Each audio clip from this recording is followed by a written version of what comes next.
Welcome to another episode of The Brand Called You, a podcast and podcast show that brings you leadership lessons, knowledge, experience, and wisdom from thousands of successful individuals from around the world. I am your host, Ashutosh Garg, and today I'm delighted to welcome a very, very accomplished and senior professional from the world of hospitality, a fellow member of the YPO, Rodrigo Llaguno from the US. Rodrigo, welcome to the show. Thanks so much, Ashutosh. A pleasure to be here. Thanks for the invitation. Rodrigo is the group president of Unlimited Vacation Club and Amstar DMC. It's also Apple Leisure Group, which is the Hyatt. And I've also just mentioned to you that he's a member of the YPO. So, Rodrigo, before we talk hospitality and your business, tell me about your own journey to the top. What did you do right to make it to this place?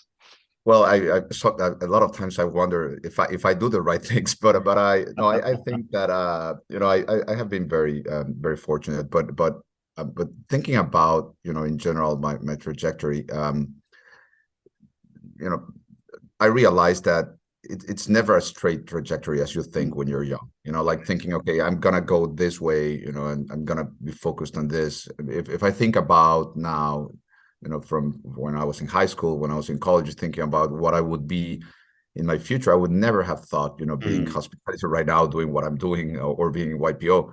I assume some people may have like a very targeted vision, and they accomplish that vision. But I think in general, most of us, kind of wander through life, and through life, what I realize is that, if you're willing to learn, really work hard and adapt. And start learning what you're good for, what you're good at, what are your abilities, what are your skills. That's how I ended up where I am right now. But just my undergrad, I'm a chemical engineer. So what is a chemical engineer doing in hospitality? but on the other hand, I realized that if I had not studied chemical engineering, I would not have been where I am today. I agree. Yeah. And what would you say has been your leadership style? Because in the hospitality business, you are such a people-intensive business. It's funny. I think a lot of what I am as a leader, I owe it to my father, to my parents. In terms of how they see life. I think both of them see life through service, and I think that was embedded in me. Since I was little, although I didn't realize that until much later in life. I was not exposed to leadership until I started working in the airline industry for several years. And then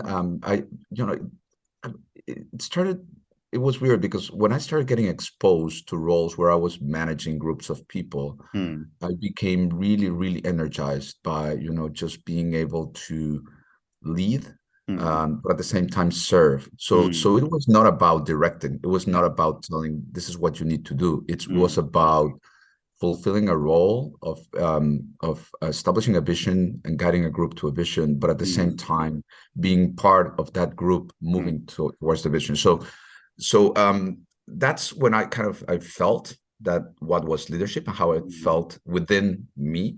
Of course, I didn't have words at that time to describe it, but the more I started leading and reading about it and learning about it, it's kind of what some people refer to it as servant leadership. And that's kind of the style that have kept me, in the airline industry. I've managed airline operations for large Latin American airlines. It was airport operations, onboard service, flight attendant, everything that touched our customers and people. It was thousands of people throughout the Americas. Then I was in the PO industry, like thousands of people, and that's how I lead. I lead through service. Fascinating. So let's now move to Unlimited Vacation Club and Amstar DMC, and this is the part of the Hyatt. Yeah, it was very interesting. I started working. They asked me to lead these two companies when they were part of. They were private equity backed, owned by KKR and KSL, which is a PE company focused on the leisure space.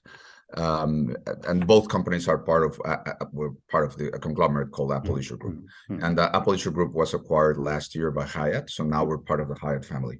But we are two separate companies within the Hyatt ecosystem. So Very different companies, both of them in hospitality space. But the Vacation Club is a membership club that is focused on providing discounts and benefits to our members, and therefore, it becomes a sales channel for the hotels that we manage within the all-inclusive environment. So. Apple Leisure Group was focused in the all-inclusive resorts in Latin America and Spain. Now we opened a couple in Greece as well. And the Vacation Club is a distribution channel that right now is between 11 and 14% of the bookings that go to those resorts. And that's what Unlimited Vacation Club is. Amstar DMC, it's what we call a destination management company. It's mainly focused on transfers, excursions, meeting and events, everything that happens on destinations throughout all the locations that we have in the Caribbean and Europe. So two very different companies, still in the hospitality world, but quite interesting, both of them. I can imagine. And how are you differentiating these? Because there are many players in this business. How are you differentiating Apple Leisure Group and Amstar DMC? I think the Apple Leisure Group started maybe in the 70s, and it was originally a distribution company. So it was mainly for the Midwest of the US, Northeast Americans that wanted to go on holiday to the beaches in the Caribbean, and eventually transformed into the all-inclusive market. So 20 years ago, more or less, they started the first all-inclusive resort that was positioned in the luxury market. So at that time, maybe it was only Club Med or kind of brands like that, which are not bad by any means, but they Apple wanted to create a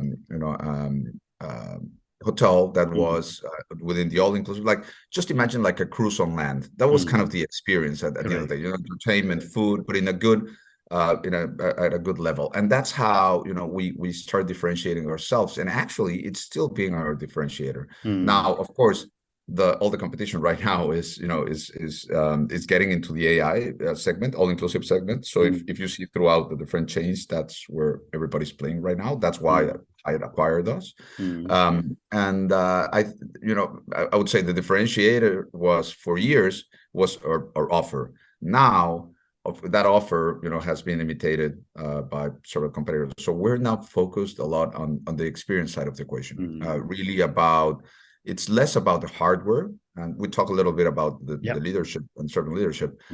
It's more about the people and the culture and what we provide, because the hardware is easily copied right now. I mean, you hire the architect, you hire this, whatever, you put the experience, that's a hard part, but the service, that's and what we've seen, especially since COVID, is that in general, our customers and people in general are looking much more for an experience, rather and kind of living. And we thought that was going to wind down a bit, this year. Now that everybody's kind of like getting back to the regular world, but that's not the case. It is still about, I think something in our minds has definitely changed totally. Before and after COVID. So that's how we're differentiating ourselves. Great response. Thank you. I was also talking to some other senior leaders from the tourism and hospitality business. And one of the points I picked up was that leisure tourism seems to have taken off, but business tourism or business travel is still struggling. Yeah. I'd love to get your perspective. Yeah, leisure travel has been amazing. I mean, it's, I think, us in particular, we were very fortunate. I think at the beginning, COVID was the first few months, let's say from March 2020 to August 2020, were really hard. But once, especially between the US and Mexico, the borders started opening, it picked up for leisure, and it has not slowed down at all. Our perspective, I mean, we still see right now, the perspectives we just announced our Q3 results, and they were record breaking, and the trends we have for the rest of the year are still very good. So leisure is still holding. I mean, of course, I think all of us are still trying to understand what's going to happen a little bit with the economy, but we have not seen, we have not seen it by any means in kind of our guests coming onto the destination. Now, business, Business is taking a little bit longer to pick up, but having Right. said that, the gap versus 2019 in terms of meeting and events has been reduced considerably. So meeting and events are coming back on destination. Business travelers are coming back, but not at the same pace. And I think it's still a big, kind of question mark of what is going to happen, because Correct. again, work has changed dramatically as a whole. One Mm. interesting thing that we've seen is that the seasonality, so the season of, for leisure travelers, we had like these big spikes in seasonality. Now that had the shoulders before those spikes have changed dramatically, and there are a lot of people going to like work and have fun at the same time. Like, for example, right now, I mean, I'm with my family. Today is Thanksgiving in the US, so happy Thanksgiving, everybody. Happy So Thanksgiving. I'm Absolutely. I'm in Chicago right now with my family, and throughout this week, I've been working in the mornings while they wake up, and I've been working, and at the same time, I'm spending time with them. So that has changed dramatically, Absolutely. and we'll see kind of where Mm. And, travelers and going. and do you think the pandemic, which, while on the one side it was tough, but the work from home, has it changed the paradigm of working, which is definitely going to impact business travel? Yes, and that's kind of the big question that all of us Mm. have, and I think it depends a lot on the culture, Mm. or the culture of the country, the culture of the company, Mm. and I think there's still a big incognita of what is going to happen in the future with kind of new generations. Mm. But I think one thing that I'm sure, and this is kind of my personal view, is that we will not go back to where we were before COVID. I Correct. think that there are basic things that have changed, just Mm. like the openness in all of us and being able to work from somewhere. Mm. Just from a cultural perspective, but I don't think it's going to go back. Mm. Now, how is it going to end? I don't know. I mean, Mm. we've seen like our like for example our offices in Mexico, in Cancun, where we have a big operating center Mm. in Cancun Mm. for a lot of our operations. Mm. People were eager, our colleagues were eager to get back to the office. Mm. And in fact, we were just designing a new building that we just opened a couple of months ago. Mm. And we decided that we were thinking, as we were designing through COVID, it was like, Mm. well, it's going to be fine because people are going to work like 2 days from home, 3 days from the Mm. office. So in terms of, the amount of colleagues coming back to the office, Yeah. spaces are going to be enough. Mm. That has not been the case. Everybody's going back to the office. Like now we have Mm. them like 5 days. So, but in the US, we have a different situation. In the Mm. US, people are not going, our colleagues are not going back to the office. So I It's guess it different. I will agree. depend. It will depend. I agree with you. Let's now talk about experiences. You spoke about travelers are seeking experiences. And I think this is also partly to do with the travelers getting younger, the millennials and the Gen Zs. Yeah. How are you changing your own offerings to be Yeah. able to offer experiences? Well, I think the concept of experience has changed dramatically. I think there are like two big trends that we see right now. I mean, there Mm. are what I call, and a lot of people call, kind of curated experiences. Mm. So Mm. that's just in general.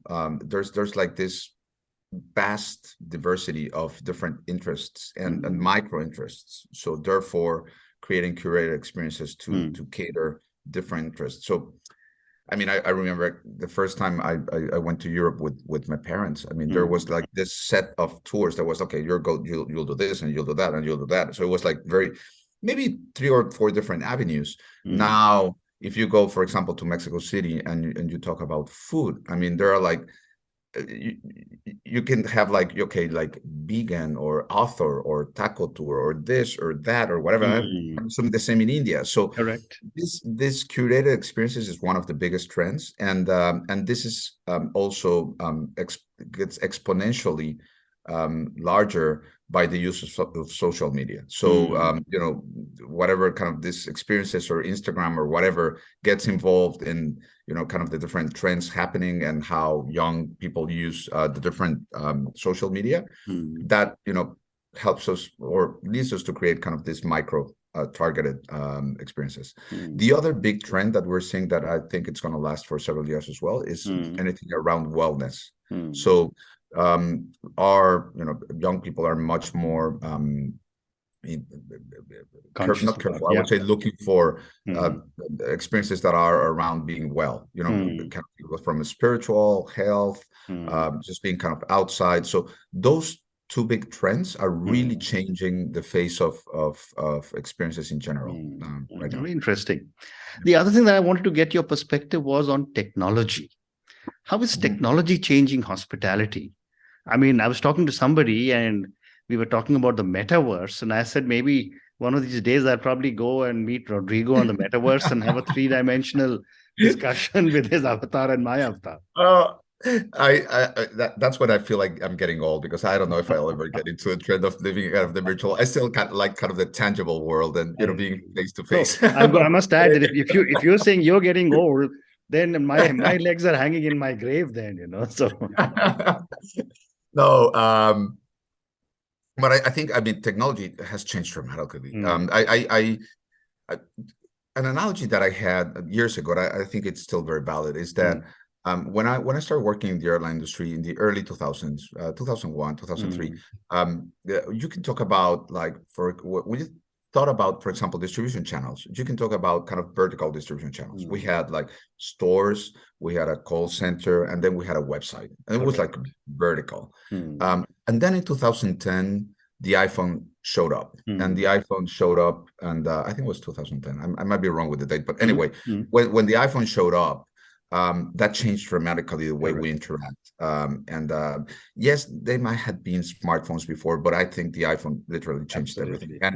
And those verticals were turned horizontal, and now your experience when interacting, for example, with distribution channels, was not through a single channel. You could be speaking with an agent and then looking at the website, and so experiences in general became embedded with the way you interacted with something, technology, and with the experience. So technology is not an item that you can think about and this is one issue that organizations have.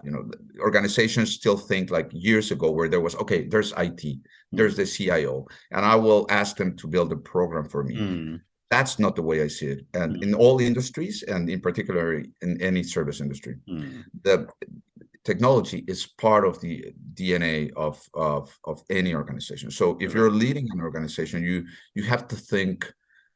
It's just like having air to breathe. I mean, it has to be embedded within the way you think about everything. It's not only about for customers, but it's also about how do you provide more and better tools for your colleagues to work for your customers. So now, and why I think you have to think about it is because technology changes now at such a fast pace that you cannot think about it like in projects and say, okay, I'm going to do this project. Once I finalize it, I'm going to do another project. It's an ever-changing environment. So the only way to adapt to what's going on is that you make it, you put it kind of within your body, within kind of the DNA of your organization, and you bring your CIO, your IT team. Like, for example, in my staff meetings, my IT team is part of my staff meetings. I mean, some people might have thought about, okay, I'll have like my business heads, my operations directors, my sales director, how's the business doing? But IT is part of my staff, and that's how I think about technology. Amazing. My next question to you is, related to technology, what do you see as the hospitality or the hotel of the future, given the fact that robotics is coming in and you may have a lot of people replaced? Customer experience is going to be a huge investment, but can also be taken over by technology. Artificial intelligence is now beginning to say, what are your customers looking for? What do you see as the hotel of the future? Well, I think it all depends on kind of the type of hotel, if you will. I mean, if you think about, and I still think, if you think for like, say, just a business hotel, like in and out for in a room, I think everything within that room and that experience will be much more automated. So if you think about, it will be more like a very seamless experience, like when you get to just a flight, like, you get in, you get out. So yes, it's the cleanliness of the room, but there's a lot of things that you can do predictively now, kind of depending on what kind of room do you like, or what kind of amenities should be in your room, kind of the booking process, the check-in. And now, I mean, in Hyatt, for example, you can, you do your digital check-in, you use your phone to get into the room. So you don't have to talk or interact with anybody. Yeah. I mean, you get in, Uber, whatever, get into your room, so that's how we see kind of a, kind of, if you will, kind of a business hotel. Now, from a leisure perspective, when it's kind of an experience, it's a much more different thing, because it's like kind of our AI resorts or our wellness resorts where yeah, I mean, it's about an experience. It's not you're getting to our resort and to a hotel to go through an experience. So technology in those hotels will be more about personalizing the experience for you, you being able to interact with the hotel in ways that you decide what channel you want to use with the hotel, what kind of information you want to push to the hotel. And I think on the hotel side, the way I see it is that all those things that can be automated within kind of the service we provide or in the back will be automated, and we'll try to be much more efficient at that. But still, given that in those hotels there'll be a lot about the human equation, we'll use technology to better provide those experiences that we talk about, curated experiences, and wellness and things in general. That's where we'll get information from our customers, and that's where I see technology. It's more about knowing you, and providing a better service in those kinds of hotels. Great response. Thank you. And my last question to you, Rodrigo, and this is for the many, many people who will listen to our conversation. Based on your own amazing journey, from the airline business to the hospitality business, what would you say are 3 lessons you would want our viewers and listeners to take away from your own journey and from our conversation?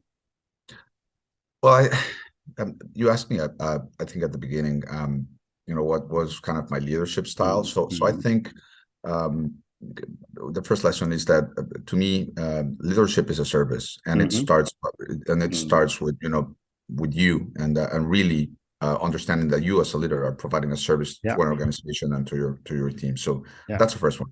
And the second one, I think it's that learning is basic, and it's essential to be a good leader, to be willing to learn from everybody, from it doesn't matter, kind of the industry, like just this conversation, and you made me reflect about things, but and learning is essential to be a good leader, and just to be a good person, in general. So be willing to learn. And I think you talk a little bit about technology and how everything is changing, and everything in the world is changing at such a fast pace that I think it's very basic, but you have to learn to adapt and change, and adapt and change. Kind of that fast-paced iteration, it's becoming much more essential. The more I see my life, that has been, about adapting and changing, adapting and changing. Yes, you might have like a long-term vision of, I do have like a long-term vision that at this point might be a little bit wide, and it starts getting a little bit narrow, but you have to kind of figure out that, you have to learn and adapt in order to reach that vision, that, Amazing. Reach it at the end. Amazing. And on that note, and your 3 wonderful lessons, leadership is a service, and it starts with you. Learning is basic and essential. Learn from everybody. And the third one is learn to adapt and change, adapt and change throughout life. Rodrigo, thank you so much for speaking to me. Thank you for talking to me about your amazing journey, about your leadership style, about Unlimited Vacation Club, about the Apple Leisure Group. Thank you also for speaking to me about your deep understanding of curated experiences, technology, and how the entire hospitality business is going to change and evolve over the coming few years and decades. Thank you for speaking to me, and good luck to you. Thanks so much, Ashutosh. And again, happy Thanksgiving to those of you who celebrate. Thanks so much. Thank you. Thank you for listening to the Brand Called You videocast and podcast. platform that brings you knowledge, experience, and wisdom of hundreds of successful individuals from around the world. Do visit our website www.tbcy.in to watch and listen to the stories of many more individuals. You can also follow us on YouTube, Facebook, Instagram, and Twitter. Just search for the brand called You.